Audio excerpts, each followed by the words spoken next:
नमस्कार, मैं हूं नगमा। आप देख रहे हैं हम लोग। भारत की सियासत में, भारत की राजनीति में हमेशा से बेहद महत्वपूर्ण राज्य रहा उत्तर प्रदेश, जो भारत का सबसे बड़ा राज्य है। लेकिन आजकल अपने एक छोटे से शहर हाथरस में एक दलित लड़की के बलात्कार की वजह से और उसके बाद हुई क्रूरता की वजह से लगातार हेडलाइंस में बना हुआ है। लड़की के साथ बलात्कार के बाद उसे इस बुरी तरह से उसके साथ मारपीट की गई कि जब वो अस्पताल पहुंची तो रीढ़ की हड्डी गंभीर चोट की वजह से टूटी हुई थी, जीभ कटी थी। 2 हफ्ते इस हालत में जूझते हुए उसने दम तोड़ दिया। उससे बिना परिवार की मौजूदगी के, बिना किसी रीति रिवाज के रातों रात गांव में जला दिया गया। वहां पर पुलिस की मौजूदगी थी। लेकिन जैसे ये काफ़ी नहीं था, पुलिस की तरफ से उसके बाद उत्तर प्रदेश पुलिस की तरफ से बयान आए और आ रहे हैं कि इस मामले में रेप की पुष्टि नहीं हुई है। ये तब जब लड़की ने मरने से पहले दिए गए बयान में बलात्कार की बात कही है। परिवार का ये आरोप है कि उनके ऊपर दबाव बनाया जा रहा है, उन्हें धमकाया भी गया है। और ये दिन रात दिख रहा है कि पहले मीडिया को भी वहां जाने की इजाज़त नहीं दी जा रही थी, गांव से बाहर रोक दिया गया था। 2-3 दिन की जद्दोजहद के बाद मीडिया वहां जा पाई और साथ साथ कुछ विपक्षी पार्टियां, जिन्हें गांव में जाने की अब इजाज़त मिली, लेकिन गांव में घुसना काफ़ी मुश्किल था। कई दिनों के बाद जब विपक्ष के नेताओं ने वहां जाना शुरू किया तो फिर देखिए कि पुलिस का क्या रवैया रहा। सबसे पहले आपको दिखा दें, जब कांग्रेस के नेता वहां जाना चाह रहे थे, प्रियंका गांधी और राहुल गांधी पीड़ित परिवार से मिलने के लिए पहुंचे, लेकिन रास्ते में कार्यकर्ताओं पर लाठियां चलाई गई। प्रियंका गांधी अपने कार्यकर्ताओं को बचाने के लिए गाड़ी से बाहर थी और खुद प्रियंका के साथ पुलिस वालों ने धक्का मुक्की की, उनके कुर्ते का कॉलर पकड़ा, जैसे इस तस्वीर में साफ नजर आ रहा है। और जब ये बदसलूकी कल की गई तो अब जाकर नोएडा पुलिस ने एक ट्वीट करके माफी मांगी है प्रियंका गांधी से और लिखा है इस ट्वीट में कि डीएनडी पर अनियंत्रित भीड़ को संभालते हुए प्रियंका गांधी के साथ जो घटना घटी उस पर नोएडा पुलिस माफी मांगती है। डीसीपी हेडक्वार्टर ने खुद संज्ञान लेते हुए एक वरिष्ठ महिला पुलिस अधिकारी के द्वारा जांच के आदेश दिए हैं। नोएडा पुलिस महिलाओं की सम्मान और सुरक्षा को सुनिश्चित करने के लिए प्रतिबद्ध है, ऐसा नोएडा पुलिस का ट्वीट है। खैर, कांग्रेस के बाद दूसरे दलों के नेता भी वहां जा रहे हैं और आरएलडी के कार्यकर्ता और नेता भी वहां पहुंचे। जयंत चौधरी, आरएलडी के नेता, जब वहां पर मीडिया कर्मियों से बात कर रहे थे, उन पर डंडे चलाए गए। जैसा कि इन तस्वीरों में साफ नजर आ रहा है कि पुलिस बिना किसी हिचक के डंडे चला रही है। उनके कार्यकर्ताओं ने घेरा बनाकर उनको बचाया। आरएलडी की ये बात थी। इसके बाद आपको दिखाते हैं कि समाजवादी पार्टी के साथ क्या हुआ। समाजवादी पार्टी के नेता भी वहां पर जब जा रहे थे, वहां पर पहुंचे, धक्का मुक्की हुई, डंडे चलाए गए, पीटा गया। समाजवादी पार्टी के नेताओं को भी पीटा गया। मारपीट और लोगों को पीड़ित परिवार से मिलने से रोकना तो एक तरफ है, लेकिन इसके साथ साथ जो मानसिकता है उस पर ध्यान दीजिए। खबर है कि आरोपियों के परिवार अब पंचायत कर रहे हैं। सवर्ण समाज की पंचायतें हो रही हैं और ये तब जबकि वहां पर धारा 144 लागू है। बहरहाल ये दलील दी जा रही है कि ये इनके पर्सनल स्पेस में, घरों में हो रहा है, इसलिए हम इसे रोक नहीं सकते। सवर्ण समाज जो है वो पंचायत कर रहे हैं और ये मांग कर रहे हैं कि पीड़ित परिवार के खिलाफ एफआईआर हो, क्योंकि इन लड़कों को गलत फंसाया गया है और इनको बचाने की कार्रवाई की जाए। और इसी मानसिकता को दिखा रहा है बीजेपी एमएलए सुरेंद्र सिंह का ये बयान। सुनिए क्या कहा उन्होंने। एक विधायक के साथ साथ शिक्षक हूँ। ये घटनाएं संस्कार से ही रुक सकती है, शासन और तलवार से रुकने वाला नहीं।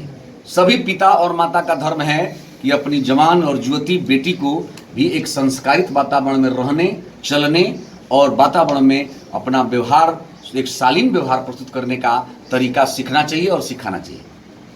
सब हम का धर्म है, अभिभावक का भी धर्म है, मेरा भी धर्म है, सरकार का भी धर्म है, लेकिन परिवार का भी धर्म है। अब इस पर अब सीबीआई जांच की बात हो गई है। सीबीआई जांच के लिए कह दिया गया है।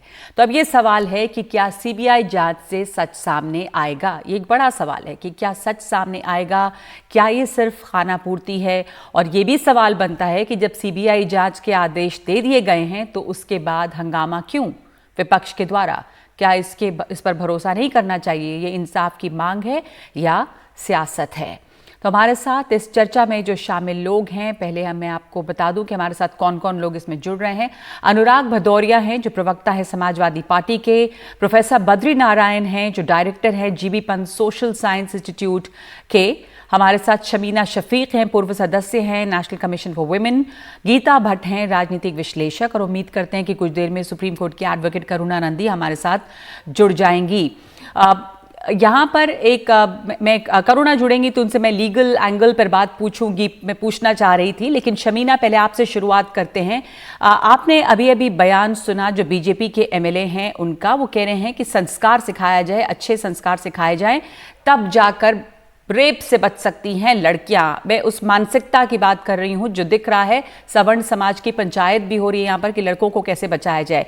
साथ साथ ट्वीट भी किया गया है बीजेपी आईटी सेल से लड़की का वीडियो, और अगर वो रेप विक्टिम है जिसके ऊपर आप सवाल खड़ा कर रहे हैं पुलिस, तो ये कितना बड़ा अपराध है? नगमा, जो अभी आपने वीडियो दिखाया, जो साउंड बाइट थी बीजेपी के विधायक की, इससे थोड़ा पीछे ले जाते हैं आपको। ये 2012 निर्भया से पहले की घटना से पहले की बात है, जब मुलायम सिंह जी ने कहा था कि लड़के हैं, गलतियां हो जाती हैं। उसके बाद अब आज के 2020 में देखिए फिर से एक स्टेटमेंट आता है जहां ये कहा जाता है कि लड़कियों को संस्कारी बनाइए, लड़कियों को संस्कार सिखाइए। अब बलात्कार पर आते हैं। बलात्कार सिर्फ सेक्सुअल डिजायर्स पूरा करने के लिए नहीं होता है, बलात्कार अपनी मैस्कुलिनिटी को प्रूफ करने के लिए भी होता है, और ज्यादातर इसीलिए होता है। और खास तौर से एक लोअर कास्ट की महिला या एक कमजोर महिला जो वनरेबल हो, उसके ऊपर जब 2 पुरुष या 1 पुरुष या 4 पुरुष या 10 पुरुष कूदते हैं जानवरों की तरह, तो बेसिकली वो अपनी मैस्कुलिनिटी प्रूव करना चाहते हैं। अब आप अगर हाथरस के केस में देखिए तो बलात्कार होता है, बलात्कार के बाद पुलिस प्रोटेक्शन देने की कोशिश करती है बलात्कारियों को, क्योंकि वो ये कहती है कि बलात्कार नहीं हुआ है। उसके बाद जब फाइनली एफआईआर हो जाती है तो उसके 4 दिन 5 दिन तक आप देखिए कि पूरा उत्तर प्रदेश का प्रशासन शासन सिर्फ इस बात में लग जाता है कि उस परिवार तक मीडिया ना पहुंच पाए, उस परिवार की बात सामने ना आ पाए। हद हो गई, उसकी बेटी को रात के अंधेरे में जला दिया जाता है। ये मैसेज है, ये संदेश है उन अपराधियों को कि तुम जो अपराध कर रहे हो वो सही कर रहे हो, तुम्हें बचाने के लिए सत्ता, शासन, प्रशासन सब मिलकर बचाएगा। जब 5 दिन के बाद राजनीतिक प्रेशर पड़ने के बाद फाइनली नजरबंदी हो जाती है परिवार की, जब आप लड़की से मिलने देते हैं राजनीतिक पार्टियों के प्रतिनिधियों को, तो उसके बाद फिर सिस्टमैटिक कैरेक्टर असैसिनेशन शुरू होता है उस लड़की का। शमीना, एक तो कैरेक्टर असैसिनेशन शुरू हो रहा है, दूसरे के जो राजनीतिक पार्टी के कार्यकर्ता और जो नेता जा रहे हैं उनको भी आसानी से जाने नहीं दिया जा रहा है, उनको भी डंडे उन पर बरसाए जा रहे हैं। तो ये एक तरीके से इंस्टीट्यूशनलाइजेशन ऑफ रेप है। बिल्कुल, एक तरीके से पूरा सिस्टम लग गया है कि बलात्कार अगर हो रहा है तो वो ठीक है। ये संदेश जा रहा है। मैं आऊंगी अनुराग भदौरिया के पास जो वहां मौजूद थे और उनको भी डंडे पड़े जब समाजवादी पार्टी के लोग वहां पर जा रहे थे। पर प्रोफेसर बद्री नारायण, जैसा शमीना शफीक कह रही हैं, इंस्टीट्यूशनलाइजेशन ऑफ रेप है एक तरह से, और कैरेक्टर असैसिनेशन लड़की का, और ये एक जेंडर क्राइम, क्योंकि सिर्फ बलात्कार की बात नहीं, जिससे कि यूपी पुलिस अभी इनकार भी कर रही है कि साबित नहीं हुआ, पर जिस तरह की ब्रूटैलिटी, क्रूरता उसके बाद देखी गई है, ये अपर कास्ट लोअर कास्ट, ये कास्ट डिवाइड, ये सुपीरियॉरिटी, जेंडर सुपीरियॉरिटी, आप इसे कैसे देखते हैं? नगमा, देखिए ये जो अभी ठीक कहा पूर्व वक्ता ने कि एक तरह का एक मैस्कुलिनिटी प्रूफ करने की कोशिश होती है, और खास करके वल्नरेबल पर और ज़्यादा ये प्रूफ होती रहती है, और वो सेटिस्फाई होती रहती है वो जो चाहत है मैस्कुलिनिटी की। और जो रेप है, जिस ब्रूटैलिटी के साथ आजकल हो रहा है, वो इस बात पर भी सवाल खड़ा करता है कि हम कहाँ पहुँच गए हैं। यानी विकास ने हमें कहाँ ला दिया है, आधुनिकता ने हमें कहाँ ला दिया है, या मानवीयता कहाँ पहुँच गई है। और ये दूसरी और तीसरी तरफ कि एक तरह का जो कास्ट, इसमें पोलराइजेशंस हो रहे हैं कि कुछ जातियाँ कह रही है सही, ऐसा नहीं था, ये इसका पक्ष है, वो पक्ष है, दूसरा कह रही है ऐसा है। ये साबित करता है कि बहुत बड़े मानवीय प्रश्न पर भी, एक बहुत गहरे मानवीय प्रश्न पर भी हम एक नहीं हो सकते। और ये हमारी संवेदना की एक तरह की शिथिलता या मृतमानता को साबित करती है। तो मुझे लगता है कि ये बहुत ही एक मुश्किल और कठिन घड़ी है भारतीय समाज के लिए, जहां एक ऐसे घटना की जिसकी सभी को आलोचना करना चाहिए, जिसको सभी को इसके खिलाफ खड़े होनी चाहिए, यानी उसकी आलोचना करनी चाहिए, वो वहां पर हम नहीं कर रहे हैं। दूसरा, प्रशासन को जितनी संवेदनशीलता के साथ इसको हैंडल करना चाहिए वो नहीं कर पा रही है और गलतियों पर गलतियां करती जा रही है। तो ये गलतियां उसको एक गलत जगह पे ले जा रही है और इसका बहुत बड़ा का जो पॉलिटिकल इम्प्लीकेशन भारतीय राजनीति में होने जा रहा है। प्रोफेसर बद्रीनारायण न सिर्फ वो गलतियां कर रही है, बल्कि ये दिख रहा है कि वो जो तथाकथित आरोपी हैं उनको एक तरह से बचाने की कोशिश हो रही है। वहां पर पंचायत हो रही है और ये मांग आ रही है कि इनको बचाया जाए। हाँ। और उनके लिए पंचायत के लिए रोकने के लिए कहा जा रहा है कि नहीं, ये तो अपने घरों में पंचायत कर रहे हैं। जी नगमा, जो पंचायतों का नेचर आप देखेंगे कास्ट पंचायतों का, वो इसी तरह का है कि वो कास्ट के आधार पर पोलराइज होते हैं, उनका कोई मोरल पक्ष नहीं होता है अब। लेकिन पहले 50, 55, 60 के आसपास आप देखिए, फंशोनाथ रेणुका महिला आंचल पढ़िए, उस समय जो पंचायतें होती थी, कास्ट पंचायतें, वो मोरल सवालों पर एक मत होती थी, विभिन्न जातियों के अलग अलग हित रखते हुए भी। लेकिन अब ये जो कास्ट पंचायतें हैं वो बहुत ही सेल्फ सेंटर्ड होकर के सिर्फ अपने डिफेंस की कोशिश कर रही हैं। तो मुझे लगता है कि बिल्कुल बिल्कुल आपने सही कहा कि वो दौर नहीं है जो रेणु के दौर की आप बात करें, जिस समय वो किताबें लिखी गई और जो समाज तब था। यहाँ पर आपने मोरालिटी जो है, नैतिकता, उसको तो भूल जाइए। शमीना, आप इस पर कुछ जोड़ना चाह रही थी, पर पहले अनुराग भितोरिया के पास जाना चाहती हूँ, गीता भट्ट के पास जाना चाहती हूँ। अनुराग, आप लोग वहां जा रहे थे, हमने देखा तस्वीरों में कि मारपीट हुई, डंडे बरसाए गए। एक ऐसी घटना पर जिस पर, जैसा अभी प्रोफेसर बद्रीनारायण कह रहे थे, सभी को एकजुट होना था। ये दिख रहा था कि गांव में पहले तो जाने नहीं दिया जा रहा था। जब आप लोग वहां पर गए तो ऐसा क्या कर रहे थे आप कि डंडे चलने लगे वहां? देखिए नगमा, ये जो समस्या खड़ी हुई है, मुझे जो लगता है, एक परिवार जब कमजोर होता है देश में, क्योंकि सरकार तो बेसिकली चुनी जाती है, जब लोकतंत्र बना था इसलिए बना था कि अंतिम व्यक्ति की मदद करेगा लोकतंत्र, क्योंकि जनता द्वारा चुनी सरकार होती है। लेकिन यहाँ आपको देखने को मिलेगा कि सरकार अंतिम व्यक्ति के साथ नहीं खड़ी है। अगर कमजोर है, गरीब है, अगर वो लड़की परेशान है, उसके साथ अन्याय हुआ तो सरकार की जिम्मेदारी होती थी, उसको एयर एम्बुलेंस देते, उसको एम्स में भर्ती कराते, उसका इलाज करवाती सरकार। लेकिन सबसे सस्ता उसको इलाज कहाँ हुआ? सफदरजंग हॉस्पिटल में। उसके बाद क्या हुआ आप जानते हैं? उसके बाद ये भी हुआ कि उसकी जो स्वैब सैंपल है वो भी एक हफ्ते के बाद ली गई। हाँ, वो मैं आ रहा हूँ, उस पर भी आ रहा हूँ। तो उसके बाद आप लेके आते हैं जनरल डायरी की तरह, सबको घर में बंद कर देते हैं और उसकी अंतिम संस्कार पेट्रोल डाल के कर देते हैं। क्या ये हिम्मत सरकार की हो सकती है कि एक संपन्न घर की लड़की होती, उसके पास दौलत होती, उसके परिवार के पास ताकत होती, उसके किसी छज्जे को भी कोई मशीन छू देती तो शायद उसको वाइस सिक्योरिटी मिल जाती? ये हमारी अच्छा, ये हिंदुस्तान में बेटियों में फर्क हो गया क्या?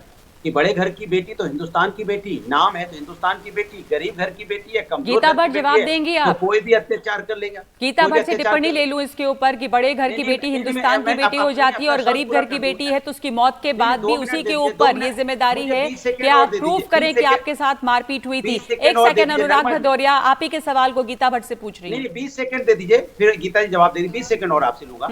उसके बाद आप देखो, जब समाजवादी पार्टी के लोग या हम जाते हैं और शांतिपूर्वक खड़े हैं, कुछ नहीं कर रहे हैं, क्योंकि गए वहां पे, ये लाठियां इसलिए बरसाते हैं क्योंकि वो भगदड़ करवाना चाहते हैं। वो चाहते हैं यहाँ माहौल में कुछ भगदड़ी में बदले।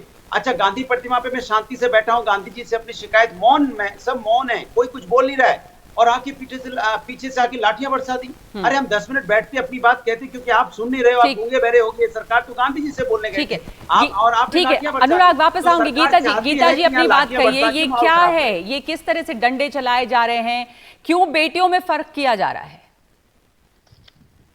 नगमा जी, आप ठीक कह रही हैं, बेटियों में बिल्कुल अंतर किया जा रहा है, क्योंकि जब जलपाईगुड़ी में 8 सितंबर को 2 जनजाति समाज की नाबालिग लड़कियों के साथ बलात्कार हुआ और वहां की सरकार ने कोई प्रक्रिया नहीं करी, तो उन्होंने शर्म के मारे जहर खा लिया, जहर खाने का प्रयास किया, उनमें से एक की मृत्यु हो गई दूसरी हॉस्पिटल में। साथ ही में अभी 4 दिन पहले या तो मैं बोल लूं या ये नहीं गीता जी, भदौरिया आप बोल लें, क्योंकि लीजिए, आपकी आप डिबेट बोल का जो लीजिए, लेकिन पैटर्न आप है, कृपया उसमें इसको हर व्यक्ति जस्टिफाई को- मत कीजिएगा कि जो हो रहा है हाथरस में वो वहां क्यों नहीं हुआ, यहाँ क्यों नहीं सही हुआ। अभी जो हो रहा देखिए, है, आपने प्रश्न किया, मैं तो उसका उत्तर आप उत्तर देने दे का तो दीजिए, मैं अधिकार मुझे है, बिल्कुल उत्तर उत्तर मैं अपने दीजिए अनुसार जी। दूंगी। तो आप उसको कंटेस्ट कर सकती हैं, लेकिन मुझे भी बोलने का उतना ही समय आपको मिले। भदौरिया बोलने जी, का बिल्कुल मैं मौका तो है, आप किसी के कहिए बीच अपनी में बात बीच प्लीज, नहीं हम अपना बोलती। समय ना जी, बर्बाद करें, कहिए।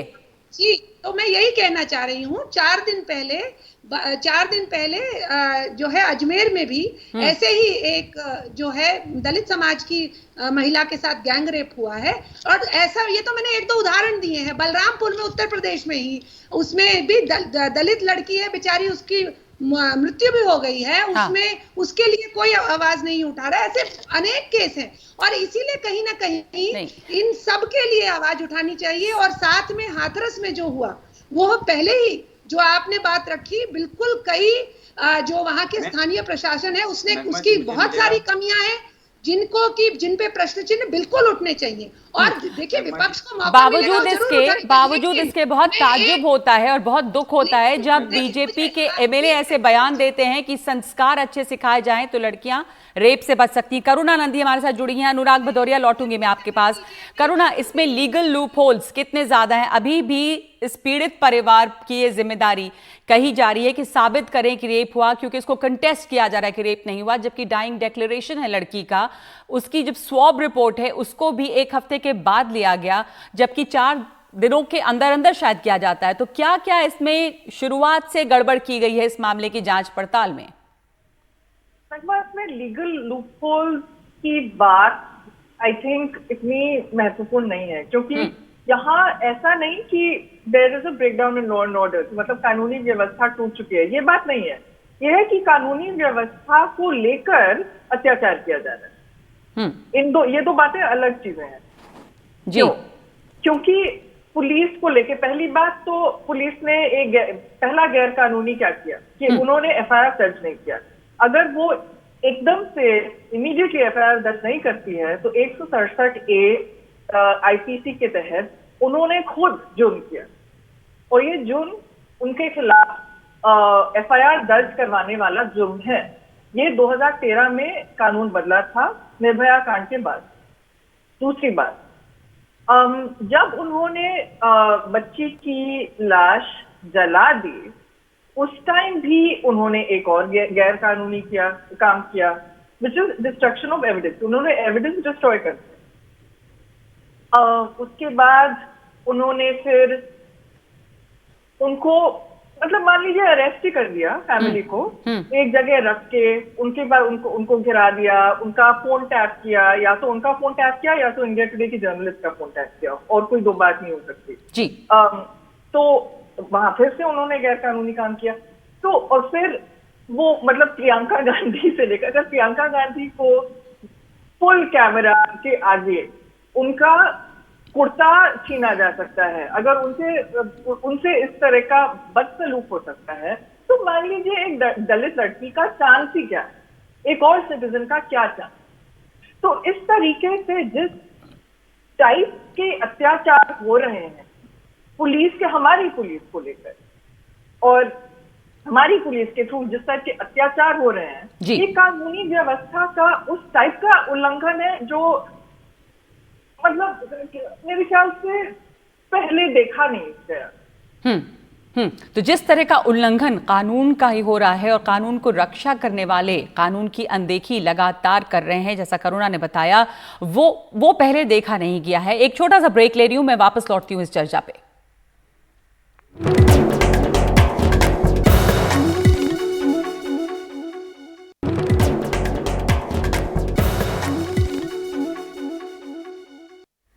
हम लोग में चर्चा कर रहे हैं हाथरस बलात्कार कांड की, और क्या पीड़ित लड़की के परिवार को, पीड़ित लड़की को भी इंसाफ मिलेगा, इस पर बहुत बड़ा सवालिया निशान है। हालांकि सीबीआई जांच की बात हो चुकी है, लेकिन सवाल यह है कि क्या ये सिर्फ एक खानापूर्ति है, और अगर सीबीआई जांच का आदेश दे दिया गया है तो फिर विपक्ष क्या वहां पर सिर्फ सियासत कर रही है? लेकिन पहले जो इसमें फैक्ट्स हैं, जो इसमें गलतियां हुई, इस पर बात कर लें, और उसके बाद इसकी सियासत पे। तो हमारे साथ प्रोफेसर बद्री नारायण है, हमारे साथ शमीना शफीक और करुणा नंदी। पहले मैं आपसे जानना चाहती हूँ करुणा, एक और बात सामने आ रही है कि परिवार पर अब नार्को टेस्ट के लिए भी दबाव डाला जा रहा है।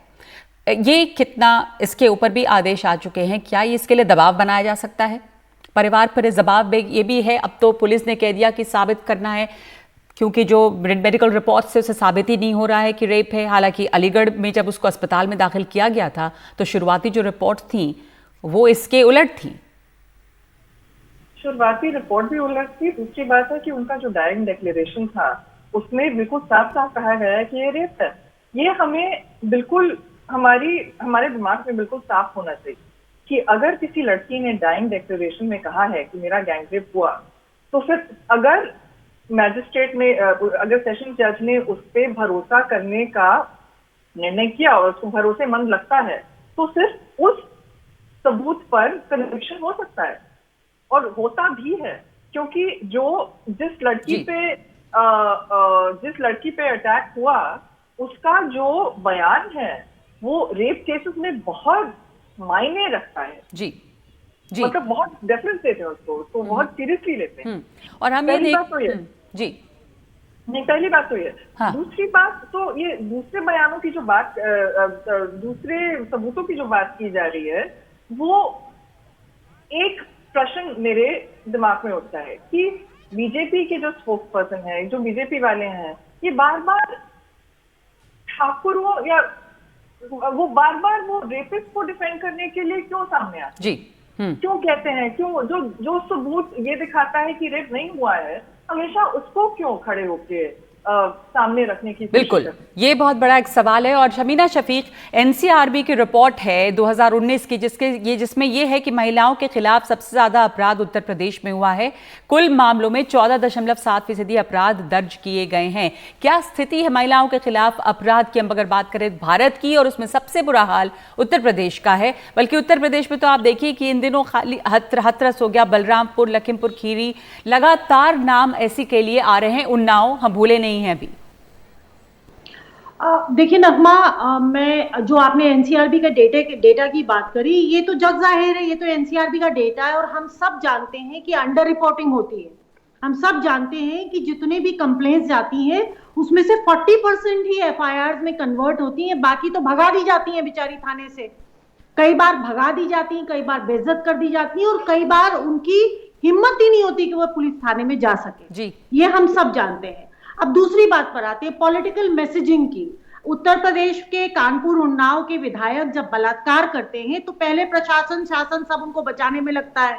उसके बाद जब वो सीतापुर के थाने में बंद होते हैं तो वहां से सांसद महोदय जब उन्नाव के जीतते हैं तो वो एक बलात्कार के आरोपी से को थैंक यू, धन्यवाद ज्ञापित करने जाते हैं कि धन्यवाद, आपकी कृपा से मैं सांसद बन गया। तो ये किस किस्म की पॉलिटिकल मैसेजिंग है? आज एक बीजेपी का विधायक ये कह रहा है कि लड़कियों को उनको अपने दायरे में रहना चाहिए, उनको संस्कार सिखाने चाहिए। अभी आपने जो ओपनिंग अपनी रिपोर्ट दी थी उसमें आपने बताया कि आज प्रधानमंत्री जी बिहार के चुनाव के संबंध में संसदीय दल की बैठक में शामिल हुए। अब यहाँ बात आती है कि आपकी प्रायोरिटी क्या है? बिल्कुल, एक प्रधानमंत्री जो हर इतवार को आकर अपने मन की बात करता है, बेटियां इस देश में जलाई जा रही हैं, मरने के बाद भी जलाई जा रही हैं, उनको सम्मान नहीं मिल रहा है। क्या उनके लिए दो शब्द इस देश के प्रधानमंत्री या उत्तर प्रदेश के मुख्यमंत्री नहीं कह सकते? बहुत बड़ा सवाल है ये। देश के प्रधानमंत्री और उत्तर प्रदेश के मुख्यमंत्री किसे, जो शमीना शफीक ने उठाया है। एक ब्रेक और हमें लेना है। मैं लौटती हूँ कि पॉलिटिकल मैसेजिंग और सियासत। शुक्रिया आपका करुणा नंदी इस बातचीत के लिए, हमारे सामने बातें रखने के लिए। पर हमारे साथ अनुराग भदौरिया जुड़े हुए हैं, गीता भट्ट जुड़ी हुई हैं, शमीना शफीक। इस ब्रेक के बाद लौटते हैं।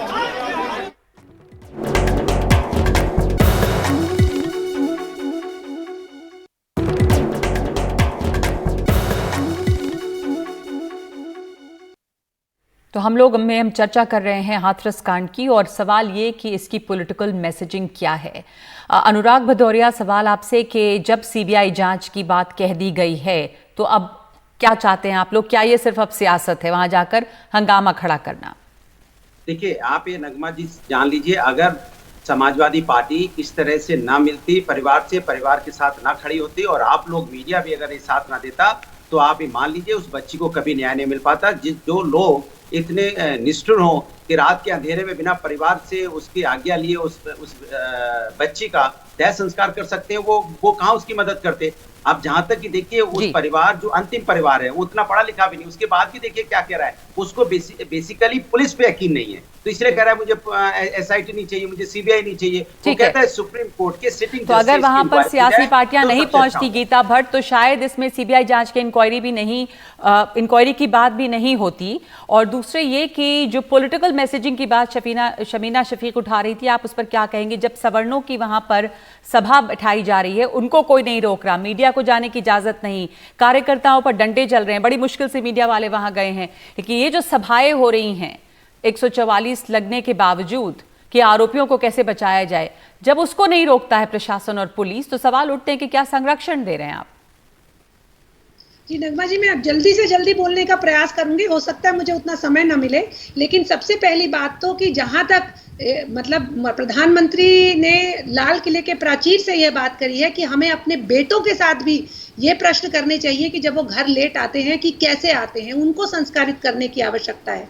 ये बात पहली बात। दूसरी बात ये कि जहां तक जो राजनीतिक पार्टियों की आपने बात करी है, वो मैं बताना चाहूंगी, शायद आपके चैनल नहीं दिखा रहा, हर चैनल पे दिखाया जा रहा है कि और वहां की जो पुलिस है, महिला पुलिस ने शिकायत करी है कि हमारे साथ बदतमीजी करी गई है, और वहां ऐसा लग रहा है जैसे संवेदना प्रकट करने की बजाय वहां रैली चल रही हो, इस प्रकार से नारेबाजी चल रही है, और आप क्या लाठी चला रही हैं, आप वहां लाठी बरसा रही हैं, ये दिखाया जा रहा है। दूसरी बात, जो मॉरल हाई ग्राउंड की बात पॉलिटिकल पार्टीज के लोग गए हैं, उनके ऊपर डंडे चलाए जा रहे हैं, लाठी चल रही है, आप पता नहीं क्या बोल रहे हैं, राजनीतिक जो अपना मॉरल हाई ग्राउंड करने का प्रयास कर रहे हैं, हम लोग लाठी खा के बैठे हुए हैं, पार्टी के भूलिएगा नहीं, 2016 में तो लाठी बरसा रहे हैं, ऐसा लगता है प्रधानमंत्री ने लाल किले की प्राचीर से जो कहा गीता भट्ट, उसके बाद बीजेपी के एमएलए सुरेंद्र सिंह आप कहते हैं, उसको कैसे जस्टिफाई करेंगे? इनके मिनिस्टर ने तो ये पॉलिटिकल हाई ग्राउंड जो यहाँ आप बिल्कुल आपका ये हक है कि आप जो गलतियां हुई हैं उन पे प्रश्न चिन्ह करिए, सुरेंद्र सिंह जो कह रहे हैं मॉरल हाई ग्राउंड बच्चियों के लिए, महिलाओं के लिए, जो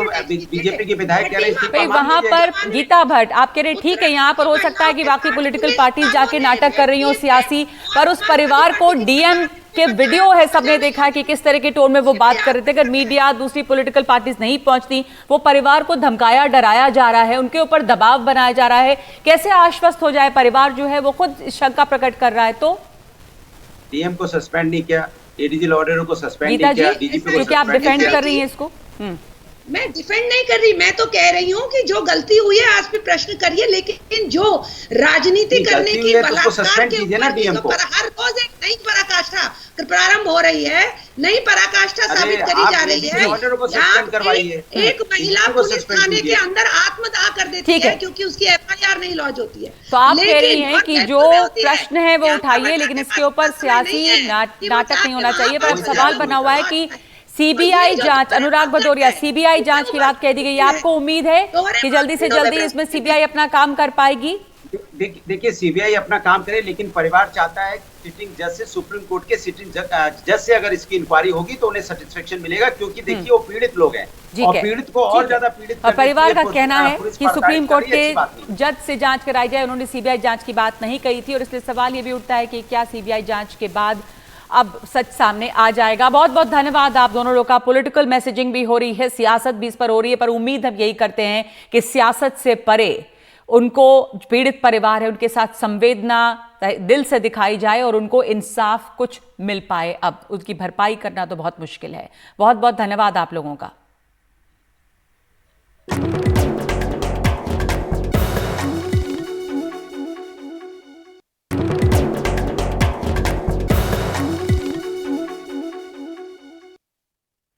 तो हाथरस में जब विपक्षी पार्टियां जा रही हैं तो उनके नेताओं पर डंडे बरसाए जा रहे हैं, उनके साथ अभद्रता की जा रही है। जैसे इन तस्वीरों में आप देख रहे हैं, कल प्रियंका गांधी जब जा रही थी तो नोएडा एक्सप्रेसवे के पे कहीं पे पुलिस के जो लोग थे वहां पर उन्होंने उनके साथ धक्का मुक्की की, और यहाँ तक कि उनके कुर्ते को पकड़ा, खींचा, उनके गिरबान को, जैसे दिख रहा है कि उनके कॉलर को खींचा जा रहा है। और उसके बाद अब जाकर ये पुलिस ने ट्वीट किया है आज, डीएनडी पर अनियंत्रित जो भीड़ है उसको काबू करने के लिए प्रियंका गांधी के साथ जो घटना घटी उस पर नोएडा पुलिस माफी मांगती है। डीसीपी हेडक्वार्टर ने खुद संज्ञान लेते हुए वरिष्ठ महिला पुलिस अधिकारी के द्वारा जांच के आदेश दिए हैं। नोएडा पुलिस महिलाओं की सुरक्षा और सम्मान को सुनिश्चित करने के लिए प्रतिबद्ध है। तो आज हम लोग में इतना ही। एक ब्रेक के बाद लौटते हैं न्यूज़ के साथ।